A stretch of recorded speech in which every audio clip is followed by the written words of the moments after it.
Bom dia, gente. Tudo bom? Isso. Estava desligada aqui. Então, hoje a gente vai falar, eu sou a quinta palestra de 7, né? E eu achei super interessante, porque as duas partes dos subtópicos que me coube foi a perda de pessoas amadas e mortes prematuras. Um homem de bem teria morrido. E a gente teve até uma troca, né? Porque eu estava viajando, coisa e tal, e na verdade nem seria essa a minha parte. Aí quando eu vi, né? Falei, puxa, perda de pessoas amadas e morte prematura é o direcionador dessa minha encarnação.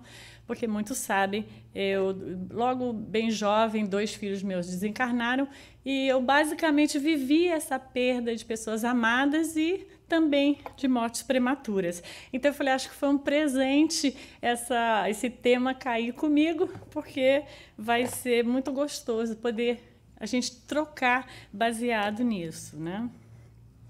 Bom, então o capítulo traz algo assim. Frequentemente, as pessoas dizem, quando os jovens desencarnam antes dos mais velhos, é o caso prematuro, né?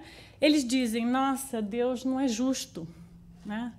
E a gente diz mais que isso, Deus não é justo, como é que pode levar uma pessoa tão jovem, ele tem tudo pela frente, ele nem estava doente, né? Porque às vezes a pessoa desencarna, ela não apresenta uma doença, desencarna dormindo, por exemplo, né?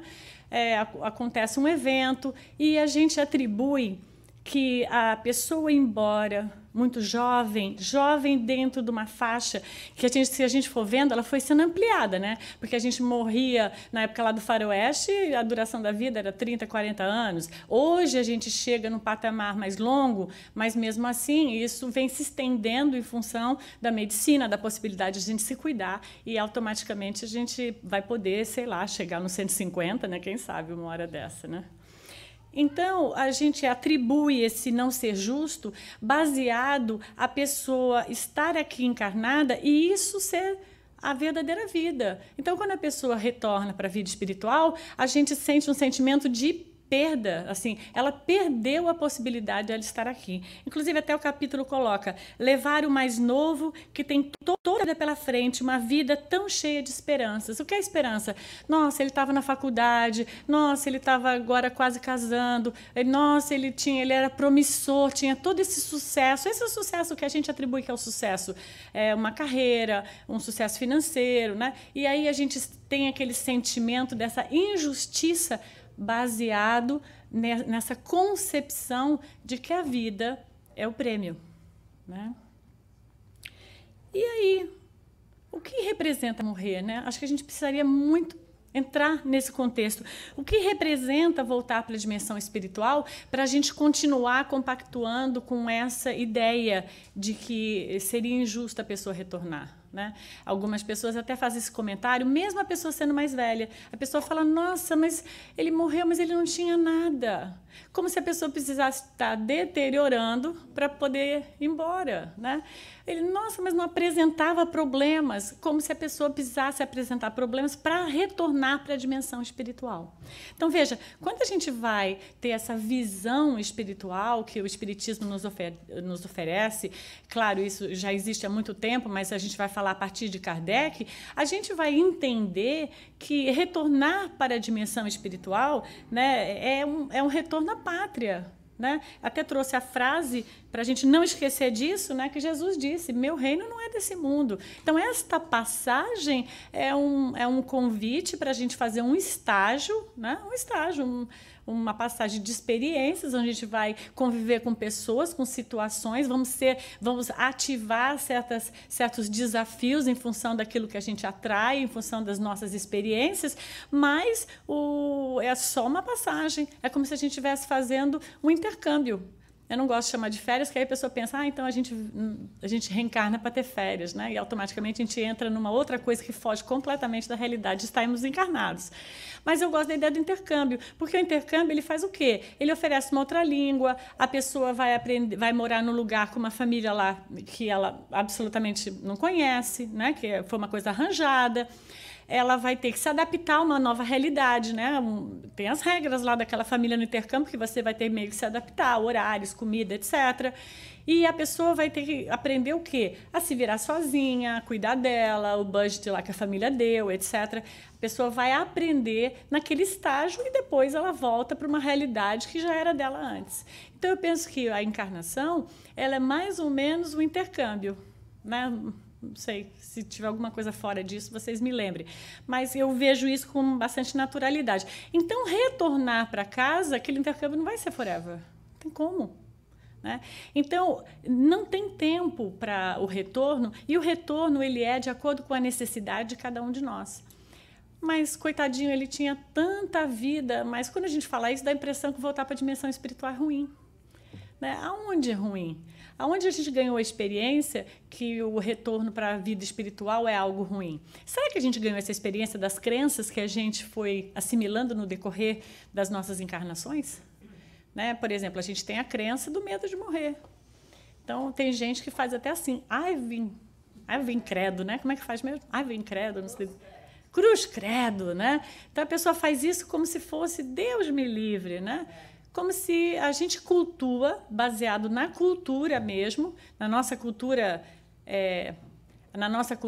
daqui, né? Porque tem outras partes do planeta que não reagem dessa forma, que tem uma outra visão, né? Uma visão diferente da morte, mas nós aqui cultuamos essa coisa de que morrer é uma coisa horrível. Então, nós criamos na morte esse medo eminente, né? A gente morre de medo de morrer. É redundante, mas é real, né? Então, a gente precisa o quê? Passar a ganhar sensibilidade, que aqui é uma passagem. A gente precisa ganhar essa experiência, começar a sentir dentro de nós que aqui é uma passagem. Não uma passagem frívola, que eu não estou nem aí, que eu não vou... já que é só uma passagem, eu não tenho que esquentar muito a minha cabeça. Absolutamente, né? A gente ganha um corpo ao qual a gente precisa honrar, então a gente precisa cuidar, é um santuário que a gente, né, o espírito se utiliza para poder se manifestar aqui na encarnação, mas a gente precisa entrar mais nesse contexto de ganhar essa sensibilidade que a vida, ela vai além disso, dos afazeres e de todo o sucesso que a gente assumiu que representa estar aqui, né? Então, o desencarne de um ente querido, ele vai o quê? Ativar em nós, ele vai possibilitar para muitos, né? Eu digo nós porque eu estou incluído e provavelmente alguns de vocês já viveram também a experiência de um ente querido já ter ido embora, né? Vai ativar em nós a entrar em contato com essa realidade, né? Então, essa é a forma como eu passei a olhar, porque eu vivi isso entre 19 e 21 anos, e meus 2 filhos já tinham desencarnado. Então, o que eu vivi? A minha vida toda pela frente era como eu ia lidar com aquela situação que eu tinha passado. Então, isso ativou em mim eu ter que ter esse olhar do que representava a vida espiritual, do que representava a morte, do que representava a vida. Né? Tudo isso está envolvido do que representa a morte, né? Do que representa um ser passar por um outro lugar que não utiliza do corpo da matéria. Será que ele vive do outro lado? O que acontece? Será que a gente se comunica? Como que a gente se comunica? Isso não é tudo que o Kardec falou? Né? Isso aqui é tudo que é o livro dos espíritos, né? Como se comunica, a gente tem um perispírito, então tem um corpo espiritual, então a gente passa a ter toda uma educação, né? Que eu não tive exatamente nesse momento, porque eu sou a 3ª geração de uma família espírita, então eu já tinha uma concepção sobre a reencarnação, mas naquele momento ativou-se aquilo. Então, na hora que você vive isso, a vida te convida a isso, eu diria, vai ativar em você a necessidade de olhar para isso. E quando ativa, eu diria, aceita, faça a trajetória, não corra dela, não tenha medo, não transfira para outro, né? Não tome comprimido, não deprima, nada disso vai resolver, porque mesmo assim, de alguma forma, você ainda vai precisar de lidar com essa situação. Então, todos esses recursos que às vezes a gente vai se desviando dessa rota de lidar, fazem apenas com que a gente perca a oportunidade de vivenciar o que a vida está nos convidando. Então, eu diria, se todos os dias a gente vive vários desafios, acontece comigo, deve acontecer com vocês, de inúmeras coisas diferentes, nós precisamos estar acordados para enxergar que esses desafios são as oportunidades que a gente recebe, atrai, para que a gente possa crescer como espírito, né?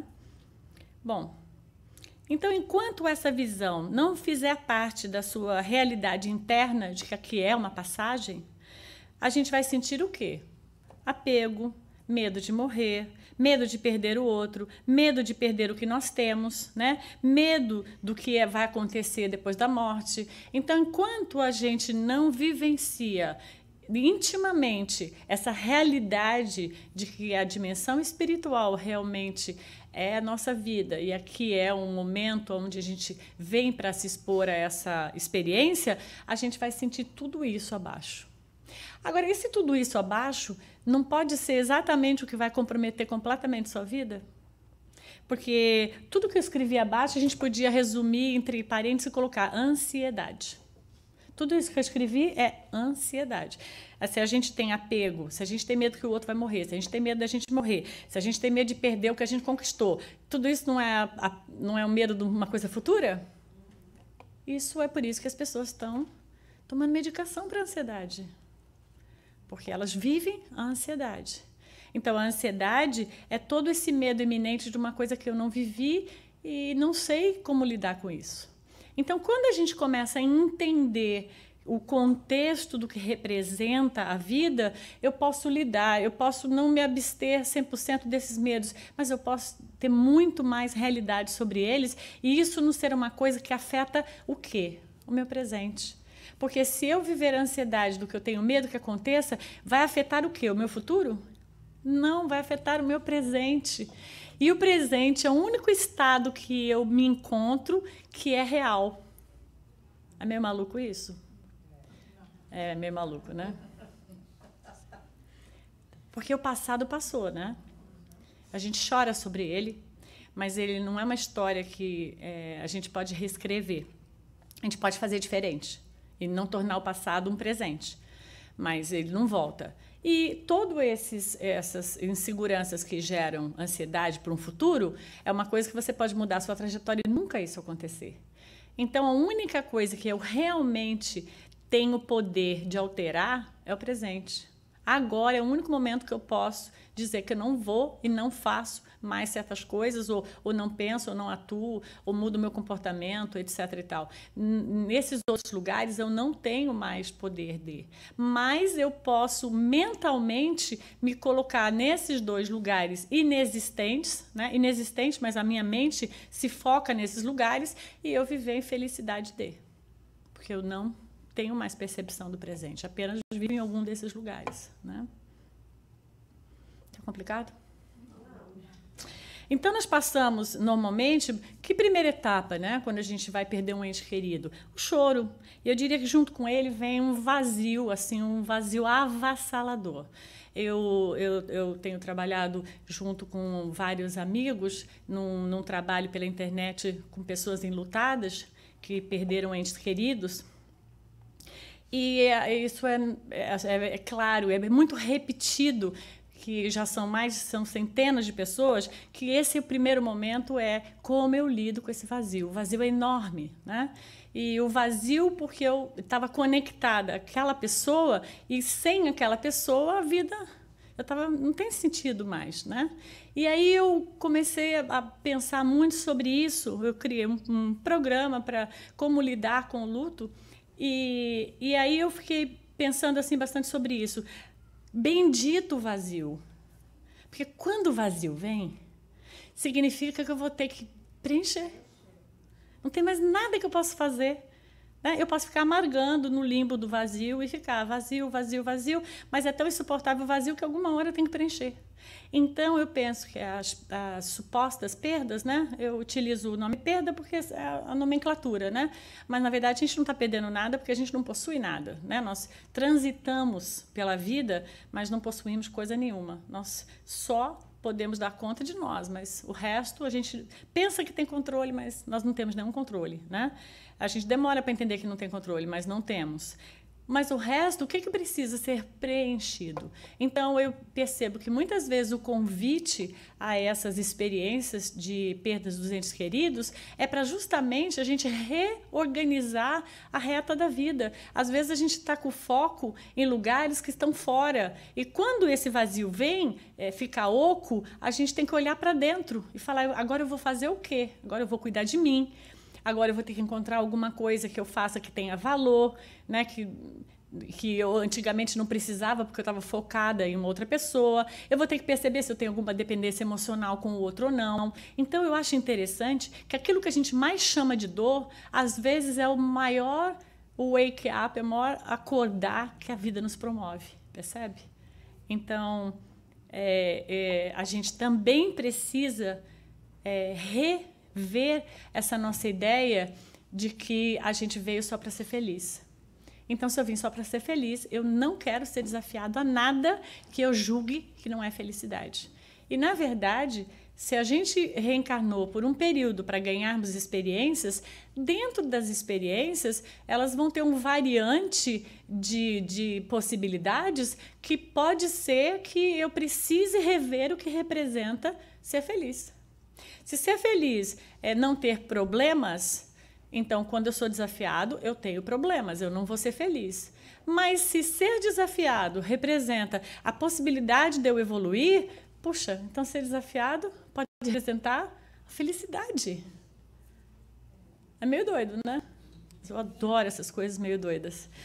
Porque vai nos tirando da caixinha, daquela caixinha do que eu quero fazer o que todo mundo faz, a felicidade é isso, e enquanto eu não alcanço aquilo, eu fico infeliz. Puxa, às vezes eu não ter aquilo é justamente o que me faz ficar bebendo daquela fonte, porque eu preciso encontrar uma outra forma porque eu não tenho aquilo, porque eu não tenho as pernas, porque eu não tenho audição nessa vida, né? Porque eu não tenho alguma coisa, eu preciso me reinventar. Né? E aquilo é o que me tira do lugar. Para todo mundo eu sou deficiente, mas a minha deficiência me traz a minha harmonia e o meu equilíbrio. Né? Então nós precisamos, para enxergar isso, mudar o quê? A visão. Né? E esse, para mim, é o convite de Kardec. Kardec vem e nos convida a mudar a visão. Né? Então, nós temos medo de perder a conexão com o ente amado. Sofremos pelo nosso sentimento de perda e por tudo que achamos que o ente perdeu. Então, é interessante porque, às vezes, quando eu tenho esses diálogos com algumas pessoas ligadas a esse trabalho que a gente faz pelo WhatsApp, as pessoas falam, mas eu não estou aguentando, eu não aguento a ausência, eu sinto a falta, coisa e tal. Daí eu pergunto, quem mudou de lugar? Você ou quem morreu? Né? Quem morreu saiu da casa, saiu do emprego, saiu da vida, saiu daquele contexto familiar atual, né? Saiu do iPhone lá que ele curta, né? do carrinho que ele anda, da vida, do que ele conquistou. Então, quem desencarnou mudou de plano e precisa sofrer o quê? Uma adaptação. Como a gente, né? A gente que veio aqui para a América, a gente não reencarnou aqui na América? Né? Viemos falar outra língua, tivemos que assimilar o contexto aqui de lei, de normas, né? De comida, de jeito das coisas acontecerem. Então, nós tivemos que nos adaptar. A gente poderia dizer, nossa adaptação foi muito difícil. Ou a gente poderia dizer, nossa, foi desafiante adaptar, mas agora, olha que legal, eu sou adaptada aqui, ali, porque eu também já morei em outros lugares. Então, a gente vai percebendo, quando a gente é convidado a uma adaptação, a nossa capacidade de se adaptar. E, às vezes, só não tendo algo que a gente percebe que a gente pode. Isso é também doido, né? Porque, assim, eu preciso não ter para perceber? Às vezes não, mas às vezes sim. Às vezes a ausência faz com que eu entenda o quanto eu posso, mesmo sem aquilo acontecer. Eu não sei se alguém aqui já divorciou, mas se já, deve ter percebido isso. Que você pensa que você não viveria sem aquela pessoa e depois você... tá dando para viver.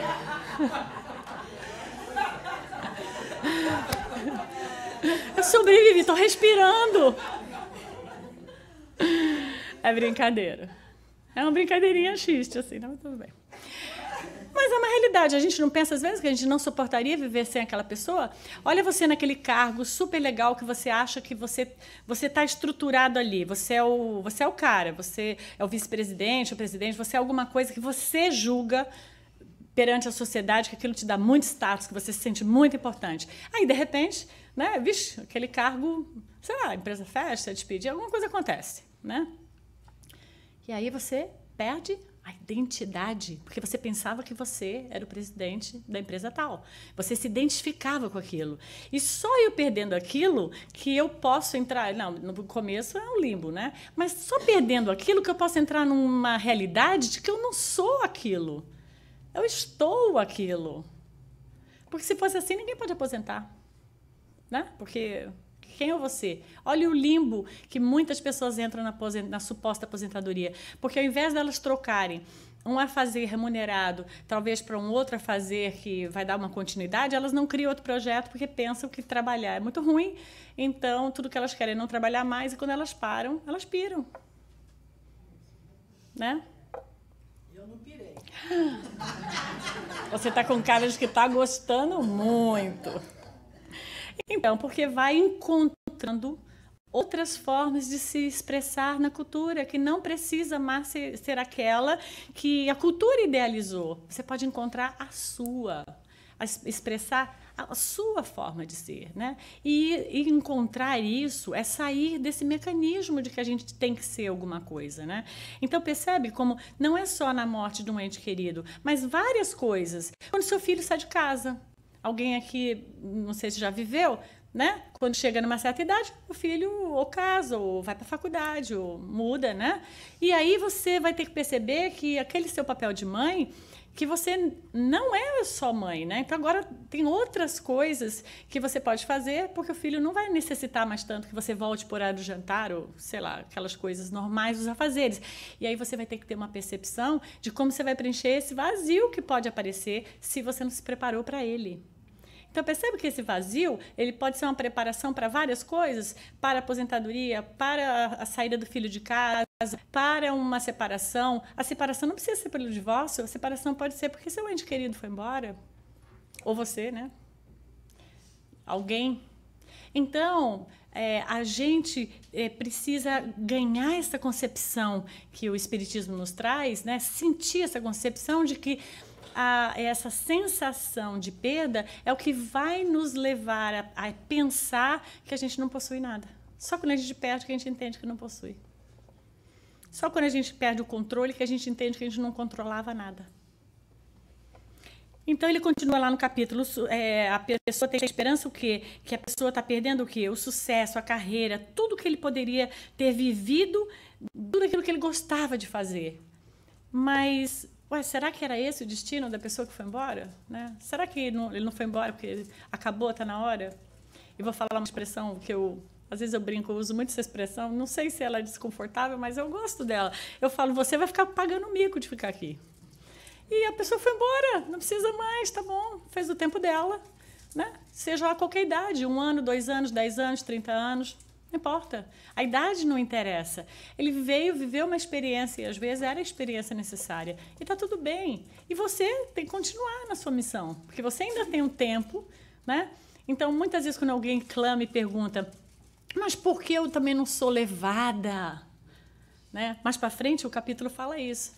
Porque daí tem gente que fala, mas os bons são levados. Sim, então. O que você acha disso? Ficou, né? Você entendeu? Você pegou? Né? Os espíritos, no próximo capítulo, no próximo subtópico, eles falam justamente isso. Você ficou, só que eles não estão falando com esse ar, é que eles estão falando com um ar mais assim, eu que estou brincando. Então, essa é a visão que limita a gente achar que o outro veio para ter sucesso, para ter isso. Não, o outro veio para ter uma experiência. E, às vezes, essa experiência intrauterina foi enough. E ele vai embora prematuro. Com 1 aninho, 2, um dia. Né? Meu primeiro filho desencarnou com 2 dias. Meu segundo filho desencarnou com 1 ano e 8 meses. Então, assim, qual é o tempo? Né? Então, com pouca idade, eu entendi que não tem tempo. A gente pode achar que tem tempo. Não tem. Porque a dinâmica é diferente para cada experiência. Né? Então, a gente tem que se desprender dessa coisa de tempo, de que tem que ser. Né? Nada tem que ser, as coisas têm um ritmo, a vida tem um ritmo que a gente não detém poder sobre ela. Então, ficamos focados que a vida é somente essa passagem e acabamos sofrendo pela perda da vida do outro. Então, muitos vão questionar essa justiça divina, né? Muitas vezes nós nos paralisamos nesse lugar. Né? Não podia, Deus não podia ter feito isso não é justo, não pode, como é que fez isso comigo? Né? Eu me lembro que uma pessoa, o marido se separou dela, e a pessoa veio me dizer, ele não podia ter me deixado. Aí eu falei, ele podia, ele já fez. Agora, tudo que te resta pensar é como você vai lidar com o ocorrido. Porque isso já foi feito. A gente tem umas concepções que não podia. Não, todo mundo tem livre-arbítrio, todo mundo pode o que for. Mesmo que seja uma coisa que não seja legal. A gente também faz coisas, às vezes, que não é muito legal. O outro também faz coisas que, às vezes, não é legal. Que a gente acha que não deveria, mas é possível. Então, não tem esse não deveria, né? Então, esse senso que a gente tem de justiça, a gente está esquecendo que nós temos uma limitação muito grande do que é ser justiça. A gente principalmente olha o que é bom para nós. Mas será que a justiça divina não vai muito além da nossa compreensão? Né? Não vai muito distante do que nós achamos que não é justo? Eu sempre tento coligar as experiências que eu já tive, que eu percebi que o meu senso de justiça estava equivocado. Porque eu gosto de lembrar deles quando o meu senso de justiça começa a ficar muito ativado. Daí eu começo... Olha, você já se enganou. Porque quando eu começo a ficar muito ativada no senso de justiça, dizendo, não, isso não pode, isso não é justo, não é por aí, né? Existem mais coisas que eu não tenho capacidade de enxergar da big picture, porque eu estou encarnada, a gente está preso nesse corpo, a gente tem um nível de compreensão limitado, né? A gente usa poucos sentidos para se expressar, né? Porque o espírito está passando essa experiência, então a gente não tem essa compreensão ampla. Então, eu preciso confiar no senso de justiça divina. E não ficar dizendo, olha, Deus, não, acho que você se enganou, bateu na porta errada, não era para mim, o GPS está com defeito. Não, né? Não tem a coisa errada. Então, a hora que eu entendo que não tem a coisa errada, eu não questiono mais a justiça divina. Eu começo a aprender o que eu tenho que aprender com aquilo que está acontecendo. Qual é a minha parte? Né? O que aquilo vai me ajudar? Né? Quem fica, vive essa oportunidade, o capítulo vai dizer, de compreender que o bom está muitas vezes onde pensamos ser uma fatalidade. Quanta gente, depois de uma doença muito grave, não muda completamente o estilo de vida? Né? Vivia uma vida totalmente materialista, coisa e tal, e depois que ela vive uma doença, ela percebe que... nada tem valor, o dinheiro não compra a saúde, né? Você ajuda a saúde, mas você vai precisar de fazer alguma coisa para se restabelecer, o dinheiro não compra os amigos, vai sobrar só aqueles que você fez, o resto talvez não fique, né? Então aí você começa a entender que os valores talvez sejam outros, e aí você começa a mudar algumas coisas na sua vida por esse convite que parecia uma fatalidade. Quantas vezes uma família não é reunida em função de uma fatalidade? Irmãos que não se falavam e acontece uma coisa muito ruim, um acidente, uma coisa complexa, e aí as pessoas são unidas por aquela fatalidade e aquela família se reúne novamente. Então, a dinâmica do que nós pensamos que deve ser, a gente precisa ampliar. Talvez não seja exatamente isso, apenas o que a gente julga que seria o senso de justiça. Então, quando eu penso que não seria justo que aquilo acontecesse comigo, eu tenho que perguntar, por que não? Por que não? Por que não era justo comigo e é justo com o outro? O outro pode passar isso, mas eu não posso. Né? Então, eu fico pensando, puxa, tanta gente à minha volta vivendo o câncer. Olha, é um aprendizado, porque se isso acontecer comigo, eu estou aprendendo muito com meus amigos de como conviver com essa realidade. Ah, mas você está trazendo algo negativo para você. Não, eu vou aceitar se alguma coisa acontecer e vai ser muito legal eu já ter tido experiências de várias amigas que me deram uma lição de como lidar com isso. Isso não é negativo, não estou atraindo nada, mas eu quero ficar aberta a pensar que se todo mundo vive isso, às vezes amanhã eu vou viver também, não sei. Então, eu não preciso ter medo do que eu possa viver, eu preciso me preparar para viver qualquer coisa que a vida trouxer. Não é? Então, nós somos convidados a olhar para o que representa a vida e a morte. Então, eu até diria que, contando algo pessoal, por muitos anos eu tomei homeopatia, achando que eu sentia um pouco daquela sensação do medo da morte, em função daquilo que eu tinha vivido, do trauma da morte. E não muito tempo, não um tempo depois, eu fui descobrir que o meu medo era o contrário. Meu medo era da vida. O que a vida podia trazer mais, que eu ainda ia sofrer depois daquilo que eu tinha sofrido. Quando eu enxerguei isso, foi um divisor de águas. Eu liguei para o meu homeopata e falei, olha, pode mudar esse remédio, esse fósforo aí que eu estou fora. Não, eu não estou com medo do trauma da morte. Eu estou com medo do que vai vir pela frente. Então, eu preciso me estruturar para o que vem pela frente, para entender que isso faz parte da vida e não ter medo. Então, é isso, né? A gente reage às coisas e a vida nos convida. Tenha menos medo, entenda, flexiona, relaxa. Você é vulnerável, você não controla. Mas está tudo bem. Vai ficar tudo bem no fazendo isso. Né? Porque isso também, a gente vai buscando isso para nos... A gente quer controlar o que o outro faz e como é que é, e a vida do outro, porque a gente precisa sentir o quê? Uma certa segurança que o outro vai ficar andando só onde eu delimitei aqui, né? No parâmetro que eu me sinto segura. Você só vai até aqui, só viaja tantos dias, né? Aqueles parâmetros que a gente cria de ali eu estou segura, né? Não funciona. Se alguém tiver a receita de como controlar alguém tem? Não, né? Se alguém algum dia tiver, rosanaderosa@gmail.com, pode mandar um e-mail. Me diga. Porque não existe isso, ninguém controla. Né? E tentar controlar o outro é uma grande perda de tempo, porque eu tiro o foco de mim mesmo, de cuidar de mim, de me abastecer, de cuidar da minha realidade, de, né, gerar em mim processos conscientes, porque eu estou cuidando da vida do outro. Né? Então, nessa busca de aprender o insuportável, de preencher, desculpa, o insuportável vazio, muitos entram em contato com seus sentimentos para encontrar suas respostas. Aí começa a ficar bom. Né? Eu dei uma adiantadinha lá na frente, né? Mas isso é a conexão do que eu falei lá do vazio.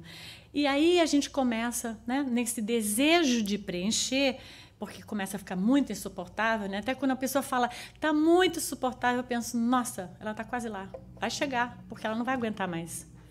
Então, quando a pessoa vem e eu atendo ela nesse insuportável, a única coisa, eu estou aqui. Eu só posso dizer, eu estou aqui, aguenta mais um pouquinho, porque vai começar a subir. Não tem mais para onde descer. Vai começar a subir, e subir é o preenchimento. É muito rico, porque aí você faz o... Vocês já assistiram a Marie Kondo? É uma japonesinha que faz reorganização. Ela tem um programa no Netflix. Ela nem fala inglês, é tudo legendadozinho. Ela falando desse tamanho, uma mulher assim, pequenininha, toda delicadinha. E ela fala sobre essa reorganização do que você tem. Né? Ela está, inclusive, certificando as pessoas, quem tem vontade de trabalhar isso, e ela fala dessa coisa do possuir, do como é que você... Né? E quando eu assisti, eu achei muito gostoso, porque eu acho que nós precisamos, quando a gente for preencher esse vazio, a gente vai ter que abrir o closet, dar uma Marie Kondo, né? Que ela vai lá e ela revoluciona. Né? Você abriu a porta, ela vai limpar a sua vida. E você dá essa reorganização nos seus valores e você fazer um preenchimento novo. Né? Ali nasce uma célula nova, né? Que a cada 7 anos a gente não renova todas as células. A cada evento novo, a gente tem chance de renovar também o que a gente acredita, bless you, sair da caixinha. Né? A gente também está tendo chance, no novo desafio, de fazer renovações. Né? Então, qual seria a nossa missão? Se existe a vida espiritual, né? Se a alma é imortal. Para nós, se acontecer um evento hoje, numa visão já da imortalidade da alma, talvez isso tudo não nos toque tão profundamente na primeira instância. Mas para muita gente que tem outras crenças, vai atrás, eu vejo nesse trabalho nos grupos, vai atrás de psicografia para encontrar seu ente. Pessoas que estão ligadas a crenças religiosas que absolutamente não aceitam isso. Mas elas abrem portas em função do vazio. Então, o vazio vai renovar ares, né? Vai trazer outras possibilidades que a pessoa encontra. Né? Então, ela vai identificar que o que sente através dessa dor, os medos, a insegurança, a dependência emocional, a culpa, o remorso, é uma enorme oportunidade de se autoconhecer. Aí volta, como se, né, mordesse o rabo, volta para o mesmo lugar. Todas as situações que nos aparecem nos remetem a gente se autoconhecer. Nos remetem de volta. A vida faz o convite. O convite, às vezes, é estranho. A gente não enxerga de primeira instância, não consegue fazer ligação. Mas se a gente começar a se observar, entrar nesse estado de viver no presente e sair desses futuros passados aqui, a gente focar no que a gente realmente veio fazer aqui e o nosso estado atual, em vez de ficar remoendo quem eu fui, o que eu fiz, e a gente ficar mais concentrada no que eu agora sou, o que é possível, a gente vai perceber que tudo nos remete a gente se autoconhecer. Todas as respostas se encontram dentro, né? Não fazendo divulgação, mas quem leu Paulo Coelho aqui, o Alquimista? Né? Não estou fazendo divulgação de Paulo Coelho, mas o Alquimista deu para vocês essa sensação que eu falei agora? Porque quem não leu, infelizmente, eu vou contar a moral da história. A moral da história, né, do alquimista é que ele vai em busca de um tesouro, viaja, mostra ele em inúmeras circunstâncias, aí ele volta porque está cansadinho, coisa e tal, volta para casa e descobre que o tesouro estava enterrado no quintal. A resposta está dentro. É isso que ele quer dizer no livro. A resposta está dentro. Você pode buscar fora, não tem nada de errado. Vai lá, faça a sua viagem. Ele fez. Né? Ele está dizendo, faça você a sua. Mas a resposta está dentro de você. Não está no outro. Não está nas coisas, nas circunstâncias. Você não precisa possuir nada para se sentir seguro. A resposta está dentro. Né? Então, no fundo, todas as experiências nos levam para esse mesmo lugar. Mesmo que a gente não enxergue ele, mas nos levam a enxergar, a poder enxergar, né? E o tempo que cada um vai levar é algo. E o capítulo vai continuar dizendo, nada se faz sem uma finalidade inteligente e tudo que acontece tem uma razão de ser. Então, peraí, nada se faz... Eu acredito em Deus, acredito nessa criação fantástica, né? Porque a gente vai vendo o detalhe de uma folha, né? O detalhe de um corpo, do organismo celular, o funcionamento, a automaticidade. É perfeito. Como é que eu vou achar que essa força inteligente se enganou em alguma coisa? Então, não se enganou. Então, as coisas que a gente vai atraindo, as circunstâncias... Se a gente tem esse olhar de se autoconhecer e que a finalidade é sempre o propósito da evolução do espírito, não há engano do que vem para mim. Não, mas é aquele vizinho chato. Faz parte para você aprender a ter paciência. Como que você vai treinar a paciência? Vai treinar a paciência com um monte de gente legal? Você vai treinar a paciência com uma pessoa meio chata. Então, os chatos são necessários. Ainda bem, né? A gente tem lugar para ser chato. Então, percebe? Tudo na vida vai aparecer para que a gente trabalhe dentro de nós alguma coisa que ainda está na sombra, que ainda está obscura, que a gente desconhece. Né? Essa é a beleza da vida. Então, qual o propósito da dor no final? Né? Porque a gente atribui aquilo que a gente chama de sofrer algo, né? Como dor, mas qual é o propósito? Né? O que eu posso aprender e crescer com esse desafio? Então, para mim, quando vem o desafio, eu fico curiosa. Qual o propósito? O que a vida quer me mostrar? Né? Quero dormir, quero sonhar, quero que alguém me diga. Porque vai vir por onde? Vai vir pelo que eu leio, pelas pessoas que eu convivo. Né? Por onde vai vir essa mensagem? Um milagre do céu? Não vai rolar. Então, quem vão ser os emissores dessa mensagem que a vida está me mandando? A própria circunstância que eu vivo. Então, a gente vai ficar o quê? Atento. O que isso está me trazendo? Isso pode gerar uma certa confusão? Isso pode gerar um tempo? Sim, pode ser que eu demore um tempo do tamanho que eu chamo de demoro, né? Porque o demoro é tão relativo, mas para minha expectativa, pode ser que eu demore não entendendo. Mas essa é a nossa busca. Buscar entender e atuar dentro do convite para que essa dor não se transforme no quê? Em sofrimento. Então, todas as dores que os atingem, a nós todos, né, eu estou refraseando o capítulo, sempre encontrará nela uma razão divina. E então, existe diferença entre dor e sofrimento? Né? Muitos se mantêm no sofrimento por não achar uma saída. Vocês acham que tem diferença entre dor e sofrimento? Sim. Sim? Qual você acha que é a diferença? Você gostaria de falar? Sim. Você pode sentir dor sem sentir sofrimento. Isso. Como? A dor de dente. Abraça a dor. Tentando achar uma saída para sua dor. Achar uma saída para sua dor. Aceitar. Ou uma entrada. Aceitar. Aceitar. Eu gostei. Aceitar. Aceitar. Aceitar passivo? Não. Aceitar fazendo o quê? Entender. Você que disse? Entender. Entender. Entender o propósito. Por que eu estou sendo convidada a cuidar disso? Do dente que está doendo. Eu preciso direcionar meu cuidado para isso. Então, eu vou procurar um dentista. É o que a gente vai fazer, não é? E vou buscar entender. E depois do dentista que ele curar e fazer o canal? Aí eu vou buscar perceber se eu estou higienizando bem, ou se eu tenho uma doença na gengiva, ou se eu como alguma coisa que desencadeia, o excesso de açúcar desencadeia aquilo. Eu vou buscar encontrar a procedência. Como é que eu vou lidar com aquilo para que aquilo não se repita, ou então eu aprenda como resolver isso, né? Mas é isso. Então, todas as coisas que vêm para a gente são para nos despertar. Agora, como que eu entro no sofrimento? Se eu não quero lidar com a dor. Então, eu diria que o sofrimento não é ofensivo, que eu vou dizer. Nenhuma intenção ofensiva. Mas é o lugar mais preguiçosinho que a gente pode escolher ficar. É preguiçosinho. Por que você está assim? Porque eu não aceito. Por que você não aceita? Ah, não quero saber, eu não aceito. Ah, que lindo. É infantil, né? Então, a gente fica se consumindo no sofrimento porque a gente não quer lidar.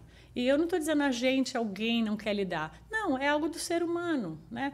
Claro que você pode dizer, não, Rosana, mas não é que alguém não quer lidar, ele não consegue lidar. Claro, faz parte, não conseguir estar dentro do espectro do lidar. Mas, às vezes, a gente tem medo de lidar. A gente tem medo de abrir a porta. Que fantasma vai sair de lá? Que bicho? O que é que eu vou ter que lidar? Qual o tamanho do negócio? Então, eu fico botando band-aid, tomando comprimidinho. Assim, é válido. Não estou contestando a medicação, mas é só entorpece para a gente fingir que está feliz. Tem certas pessoas que gostam de sofrer para chamar a atenção. Então, Pessoas que vivem dessa... se retroalimentam. E isso não é entorpecente? Então o sofrimento não é um comprimido? É. O sofrimento é um comprimido. Que você escolhe tomar ou fazer, como você chama? Eu? É. Renato. Fazer como o Renato falou. Você vai enfrentar a sua dor. Eu posso até tomar um comprimido se for necessário, mas eu preciso entender depois. Por que essa enxaqueca voltou outra vez? Mas e outra vez? E mais uma vez? E mais... Não, tem uma coisa errada. Eu faço um emurai. Não, mas não tem nada. Não, mas é emocional. Mas... O que é isso? O que desencadeia? Né? Nós aqui, dentro de uma visão espiritual, já entendemos que a doença começa no espírito, né? Começa no perispírito e desencadeia o corpo de uma forma psicossomática a doença. Então, não é o corpo que adoece. O corpo é mata-borrão. É o finalmente que vai ficar com aquilo que você não lida no seu psiquismo. Não lida no psiquismo, vai para o mata-borrão. É o corpo. Não são minhas palavras, são de André Luiz. Né? Ele vai chamar o corpo de mata-borrão.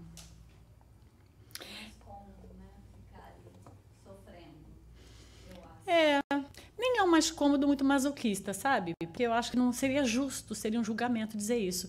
Mas é mais cômodo porque eu tenho medo, talvez. Sabe o medo? Sabe? Já sentiu medo? É isso aí. É o medo. Hã?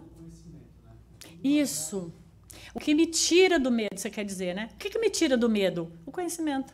O conhecimento me leva à possibilidade de eu ganhar experiência. Eu vou atuar naquela experiência.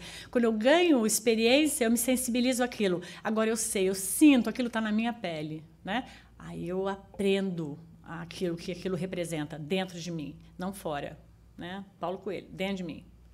E aí eu começo a saber lidar com aquilo. Enquanto eu não sei, eu fico nas beiradas, sofrendo, reclamando, eu viro reclamão, né? E aí eu me retroalimento porque ninguém me aguenta mais, daí eu me sinto mais miserable, né? Percebe? Assim, eu vou em outro médico, agora eu tenho que achar outro, ninguém, né? E aí a gente vai entrando. Mas isso é um mecanismo que a cultura criou. Não foi você nem eu. Isso é um mecanismo que a nossa cultura criou a forma de lidar com a situação, muitas vezes é essa. É o mecanismo. Você vai no médico, ele não te leva a isso. Olha, eu vou cuidar de uma parte sua, mas tem uma outra parte. Você tem que olhar o seu psiquismo, você tem que olhar o seu espiritual. Isso não existe ainda para muitos. Então, a pessoa fica ali, cuidando da gota. Gota, gota, tomando remédio para gota. Pois não, Renato? É que eu acho que às vezes a pessoa não está preparada para aceitar aquilo. Isso. É o que ele disse, preparada para aceitar. E aí ela vai ficar. Isso pode atravessar a encarnação ou ela pode passar nessa vida, não vai. Tá tudo bem, vai ter outro. Mas ela vai entrar no estado de sofrimento, né? E gera angústia na família. Porque como a família não sabe lidar com aquilo, a família fica querendo salvar aquela pessoa. Fazendo tudo para salvar. Daí vira frustração, porque dá raiva. Porque como você não salvou, você se sente incompetente.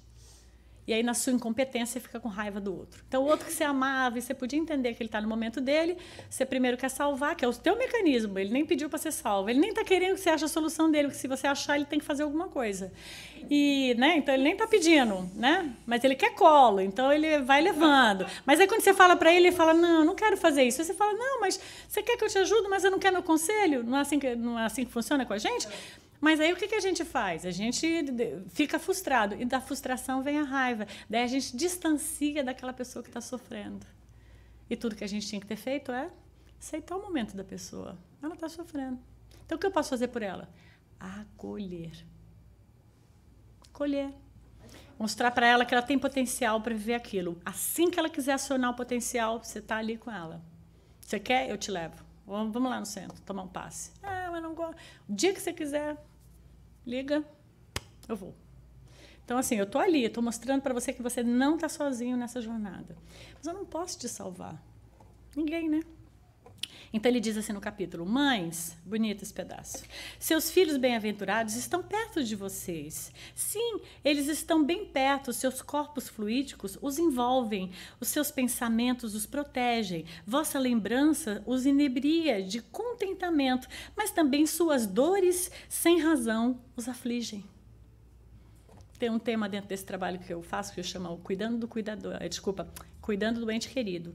Que eu digo isso, porque muitas vezes, né, a gente, por estar nesse estado doloroso da perda do outro, a gente fica clamando, fulano, me ajuda, volta. E esse estado aflitivo que a gente se encontra, ele pode ser extremamente perturbador para aquela alma, dependendo da condição que o outro esteja. Então, é muito importante a gente entender que quando há essa separação física, né, ele aqui coloca mães porque o capítulo fala das perdas prematuras. Mas a gente poderia dizer qualquer frase aqui, pais, filhos, irmãos, qualquer marido, esposa, né? As pessoas que estão ligadas com a gente pelo afeto, pelo amor, elas não vão se desligar da gente porque elas desencarnaram. Agora, elas precisam de um tempo de adaptação. Né? Como a gente precisou de se adaptar aqui. Daí a família chama, você fala, desculpa, tô aqui tentando me adaptar quando você chega, assim, então não dá para você dar tanta atenção. Mas assim que a gente se adaptar, a gente convida para você vir jantar aqui, né? Esse é o ensaio que a gente faz. Assim que o outro se adaptar lá na vida espiritual, ele vai poder ser diferente as coisas. Mas a gente tem que entender que o outro está passando o momento dele. Então a melhor forma da gente respeitar esse momento é a gente mostrando para ele que nós não estamos dando trabalho. Então, se a gente ficar rogando, pedindo, se vocês quiserem ler algo sobre isso, Obreiros da Vida Eterna, um livro de André Luiz, onde ele vai contar vários tipos de desencarne, mostrando a dificuldade, dependendo de como as pessoas reagem. Ou, se quiserem ler outro, Hora do Adeus. Ele chama Sérgio alguma coisa que talvez vou lembrar, mas vocês colocarem isso no Google, Sérgio, Hora do Adeus, ele vai fazendo vários trabalhos em velórios e mostrando como as pessoas desencarnadas se sentem em relação àquilo que o comportamento das pessoas encarnadas. É muito interessante. Então, a alma vive melhor quando livre do seu relatório corporal. É difícil a gente aceitar isso, né? Mas, gente, nós, quando desencarnamos, estamos livres do corpo.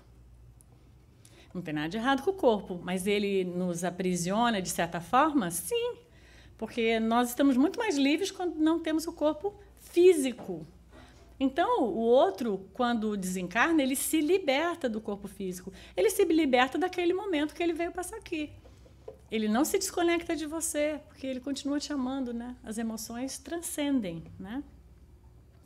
Então, você que compreende a vida espiritual, escuta o seu coração chamando esses entes queridos. E se pedir a Deus para os abençoar, sentirá em você mesma a consolação poderosa que faz secar as lágrimas. Acho que esse texto é lindo, é maravilhoso, é iluminado. Porque é isso, quando você roga pelo outro, você cura a sua alma. Então, servir, né, ao outro é a grande cura para a nossa alma. Então, quando o outro se despoja do corpo, nós temos que nos preparar para dar a ele o aparato que ele precisa para viver essa transição. E esse próprio aparato, ele vai dizer, né, Deus, percebendo isso, vai consolar você também. Então, é o consolar para ser consolado, né? É essa troca que a vida promove, né? Então, a saudade, ela vai nos acompanhar sempre. A gente não vai deixar de ter saudade. A saudade não vai morrer com o tempo. Ninguém vai ser esquecido. Isso é um medo muito grande que muitas pessoas têm quando perdem um ente querido, de ser feliz de novo, porque elas têm medo de que onde quer que esse ente querido esteja, ele não se sinta mais amado. Ah, esqueceram de mim. Não, a gente nunca vai esquecer, não há esquecimento a um ente querido, né? Só que você reconfigura essa saudade que parece dolorosa, transformando ela em gratidão, né? Pelo menos é a forma como eu sinto, você transforma aquela saudade em gratidão por ter tido aquela companhia, por ter tido aquele tempo, por ter sido ativada no materno de uma forma fantástica, pela oportunidade de ter tido aquele esposo, aquela mãe, aquele pai, né? Você transforma aquilo em gratidão, né? Então, eu sempre fico pensando, a sua mãe gasta a vida inteira dela, ou seu pai também, tentando fazer tudo para você viver uma vida bem. Aí, quando eles morrem, a gente sofre, deprime e se condena a nunca mais ser feliz. Você acha que é exatamente isso que os pais querem? Os pais gastaram uma vida inteira para te levar para esse lugar de você poder ter desenvoltura para navegar a sua jornada. E aí, como uma das pessoas volta antes da gente, a gente estraga completamente a encarnação. Então, isso nunca vai ser o objetivo de quem nos ama, querer que a gente sofra, né? Então, a gratidão ela é primordial. Então, o capítulo fala que quando alguém escapa de um perigo, ele é um vaso ruim. Esse já é o segundo capítulo. Um homem de bem teria morrido. É o segundo subtópico. E ele diz, vaso ruim não quebra. Se fosse um homem de bem, ele teria morrido. Mas como ele é ruinzinho, a gente qualifica assim, né? Tá vendo? Vaso ruim não quebra, né? E aí o capítulo diz, de certa forma... Desculpa, eu repeti o pode. Pode ser verdade, pois Deus concede a um espírito ainda jovem na senda do progresso uma prova mais longa do que o outro que já está um pouco mais para frente. Então, é lógico, se a sua prova for mais longa e a pessoa fala, que maravilha, ela viveu até os 101 anos, que linda. É linda, né? Mas se o outro foi embora com 50 e estava tudo bem, também está tudo bem. Ele não é desmérito ir embora com 50. E nem é mérito ficar até 101. Cada um tem uma experiência. Que um precisa ir até o 101 e o outro pode ir embora com 50. Ou então depende de como a gente se tratou. A gente às vezes não se cuidou bem e precisou de ir com 50 porque o corpo não aguentou ficar mais. Não é uma verdade? Quantas vezes a gente vai se maltratando fisicamente e emocionalmente e a gente acaba desencarnando antes da possibilidade que a gente tinha de poder ficar. Faz parte. Para em algum momento a gente aprender o valor de se cuidar bem. Ou eu posso escolher um determinado tempo também. Hã? Posso também escolher um determinado tempo para ficar. E também tem essa opção, né? Então, a gente está sempre tendo essa liberdade de escolha. Então, acho que sempre a gente deve ponderar, quando a gente fala em desencarne, é ponderar o respeito ao momento do outro e não pensar no meu momento só, né? Então, eu penso só em mim, eu que não vou suportar ficar sem o outro. Mas pensar que o outro precisa desse apoio, dessa paz para poder fazer essa adaptação. E segundo, eu entender que quando eu fico, eu preciso lidar com esse desafio. Eu fui a desafiada de ficar, o outro foi desafiado de ir. Então, desafio no sentido, né, de possibilidades. Então, assim, eu preciso trabalhar dentro do que é a minha realidade, a realidade que eu fiquei. Então, não adianta eu ficar clamando, chateada, revoltada. Esse lugar não me faz ir para lugar nenhum, né? Então, o lugar é como eu vou lidar com isso, né? Eu sempre acho que a gente nunca veio... Deus não busca ver quanto a gente suporta de dor. Então, ele vai colocando fardo, colocando. Vamos ver se ela aguenta mais 5 quilos, mais 10 quilos, né? O nosso deal não é ver o quanto a gente suporta a dor. O nosso deal é como nós vamos resolver. Como é que nós vamos usar a nossa criatividade? Como é que a gente vai lidar? Como é que a gente vai se sentir? Como é que a gente vai se manter centrado com aquela confusão, com aquele, né? Como é que a gente vai se harmonizar entendendo o processo da vida, né? Então, como é que a gente vai usar a nossa sabedoria interior para lidar com os desafios que vêm? Pois não. Tenho uma dúvida. Pois não. Já li muito, mas é a primeira vez a colega falou aí que a gente tem a opção de morrer? Não é opção. Ela quis dizer assim, tem gente que escolhe tirar a própria vida. Suicídio? Exato. Ok. É isso que você mencionou? Ah, desculpa. Foi o que eu entendi também. Que existe eu posso ir junto ao astral e programar antes de viver por 50 anos. Tá.